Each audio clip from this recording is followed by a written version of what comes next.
I'm here with Paul Ellis, who's the photographer of the fantastic photographs in the 3D Pendon Museum supplement. Pendon is marvellous in any dimension, Paul, but why 3D photography and how did you get into this element of the discipline? I got into it through a trustee of the museum, Martin Ray, who was thinking about producing a Viewmaster reel. And he was thinking about doing that because that was the sort of toy which kids would have used in the 30s. And that's the sort of thing they have at museum, is exhibits like that. So he wanted to take some 3D photographs to make up a reel. And I foolishly agreed to have a go at doing it, having never taken a 3D photograph of a scale model in my life, but having for some time taken 3D photographs just for my own amusement. What processes are entailed in image selection, and what are you looking for, and how do you avoid the pitfalls typical of 3D photography? In terms of choosing a scene that you'd like to represent in a 3D form, you need something obviously with some depth. So you're looking for some foreground interest, something in the midfield and something in the background to give you that depth.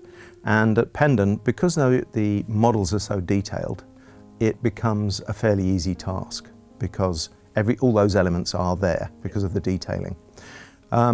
What you need to do to avoid the pitfall of too much in-your-face 3D is you need very careful quality control, and you also need to have a selection of shots from which to produce the 3D image. So I don't just take images from two perspectives, I take them from about five. And of the same scene from 5 different positions of the camera, and then I can select different pairs of those which will give me a different 3D effect. And I choose the best one at the end of the day. Finally, you're obviously a skilled photographer with railway photography specifically in mind. What advice would you impart to readers seeking to take photographs of their own layouts or layouts that they see at shows? I think shooting a model railway layout is challenging because, generally speaking, you're standing above it. And so the natural way to take a photograph is pointing down at the subject. And so, yes, you get a sort of helicopter view. An aerial shot, if you like, which, generally speaking, doesn't look realistic. The way to take a realistic shot of a model is to get close to it and to get low. So you try and get at what would be the eye level of a person in the shot.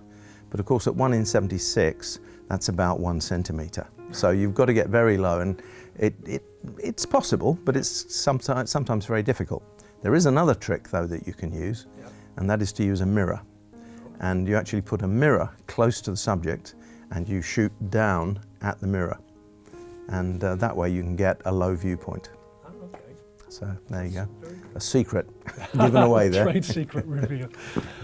That was really good. Thank you very much, Paul. Thank you.